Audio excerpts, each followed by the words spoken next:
کہ آپ اس کپھی کی سن لیں. فوج کی کبھی تعریف نہ مار کا حق نہیں. انہوں نے یہ کرایا پاکستانی فوج کو عزت دلانے کے لیے. مودی کے ساتھ پراؤڈ مومنٹ ہی مودی کے ساتھ مل کے ڈرامہ کیا تھا. تمہارے خیال مودی چاہتا ہے ان کو 2 منٹ میں فکس کر دیتا. میں اتنا شرمندہ ہو رہا ہوں یہ اس میڈم کا انٹرویو سن کے. میں پھر بھی احترام میں ان کو میڈم کہہ رہا ہوں کیونکہ ہماری تربیت ایسی ہے کہ ہم اس طرح کی زبان جو ہے نا وہ کسی کے خلاف استعمال نہیں کر سکتے. مگر شرم ان کو نہیں آتی کہ یہ اپنے گھر میں خدا نخواستہ اگر کوئی کمزوری بھی ہو نا تو پھر بھی اپنے گھر کے اگینسٹ آپ دشمن کے سامنے نہیں بھونکتے. اور جب کہ آپ کا گھر اتنا سٹرونگ ہو, مارکہ حق میں جو اللہ پاک نے پاکستان کو جس عزت سے نوازا وہ پوری دنیا آج اس کی موطرف ہے. اس کے بعد جتنی بھی ایپیسوڈز ہوئی ہیں وہ آپ کے سامنے ہیں. پوری دنیا پاکستان کے ساتھ ڈیفنس کے معاہدے کر رہی ہے. JF-17 تھنڈر کی اس وقت ریکارڈ سیل جا چکی ہوئی ہے. پوری دنیا پاکستان کے میزائل پروگرام کے ساتھ اسٹریٹجک معاہدے کرنا چاہ رہی ہے. سعودی عرب کا ڈیفنس معاہدہ ہو گیا ہے. ترکی اور ایجپٹ, لیبیا, ساری دنیا مسلم کنٹری میں اس وقت پاکستان کو ایک لیڈرشپ کے قیادت. مگر یہ میڈم کہہ رہی ہے کہ مودی اگر چاہتا تو اس دن پاکستان کو 2 منٹ میں لپیٹ کے رکھ دیتا. میں حیران ہوں. وہ جس طرح ایک کریکٹر ہے نا کہ ہر گھر میں پھپھی ہوتی ہے, یہ ہمارے ملک کی پھپھی ہے.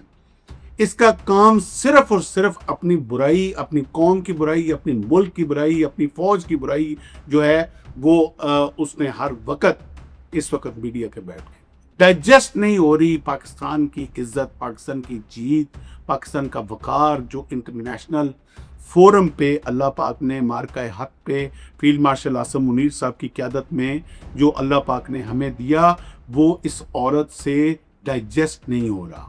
اور آپ اپنے ہی ملک میں بیٹھ کے اپنے ہی جوانوں کی جب تضحیق کریں گے اور مودی کو, یہ تو مجھے لگتا ہے کوئی چانکیہ کتلیہ کی ڈائریکٹ ڈسینڈنٹ میں سے یہ عورت ہے جو اس وقت RSS کے موقف کو پروموٹ کر رہی ہے دنیا کے. یہ پیور RSS کے موقف کو پروموٹ کر رہی ہے. میری اب جو ریاستی ادارے ہیں, جوڈیشری اسپیشلی, میری ریکویسٹ ہے کہ فارن فنڈنگ کیس کا جو فیصلہ انہوں نے روکا ہوا ہے وہ کھول کے دکھا دیں. کتنا پیسہ اسرائیل کا ان کے پاس آیا ہوا, کتنا پیسہ بھارت کا آیا ہوا ہے جو اب ان کے خون کے اندر سے جو ہے ابل کے باہر بول رہا ہے. کیوں جوڈیشری فارن فنڈنگ کیس کے اوپر بیٹھی ہوئی ہے, اس کو کلوز کر کے فارن فنڈنگ کیس کا فیصلہ فوراً عوام کے سامنے لایا جائے. بس ہو گئی ہماری, اب بہت ہو گیا یہ کھیل کھلواڑ.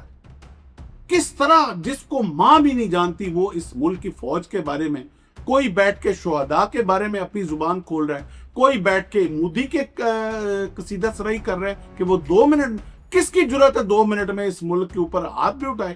اگر اتنا ماما ہے مودی تو اس کو بولو کہ پھر دوبارہ آ جائے. اور جس باپ اسرائیل کو ساتھ مل کے آ جائے, افغانستان کے ساتھ مل کے آ جائے. آپ ادھر بیٹھ کے اس پروگرام میں اسرائیل کی تعریفیں کر رہے ہیں, انڈیا کی تعریفیں کر رہے ہیں, افغانستان کی تعریفیں کر رہے ہیں. جو دشمن پاکستان ہے اس کو بٹا کے آپ ہیرو بنا رہے ہیں, اور جو ہیرو ہیں ان کے ساتھ آپ کیا رویہ اختیار کر رہے ہیں.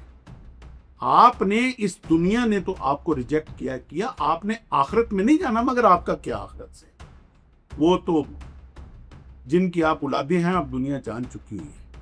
آج بھی آپ کے نانا نے جو امرتسر کے اندر قادیانیوں کو جو پلاٹ دیا تھا اس کے اوپر مدرسہ آج بھی وہ قائم ہے. تو اس لیے ہم آپ سے ایکسپیکٹ نہیں کرتے کہ آپ جو ہے وہ پاکستان فوج کی تعریف کریں. مگر اب یہ آپ کا جو فارمولہ ہے یہ قوم نے ریجیکٹ کر دیا ہوا ہے. اور اب آپ خدا کے لیے یہ RSS اور چانکیہ کتلیہ کا جو تعریفیں ہیں ان کی جو آپ مراسی بنے ہوئے ہیں, اس کا سلسلہ آپ پاکستان میں بند کریں. بہت شکریہ.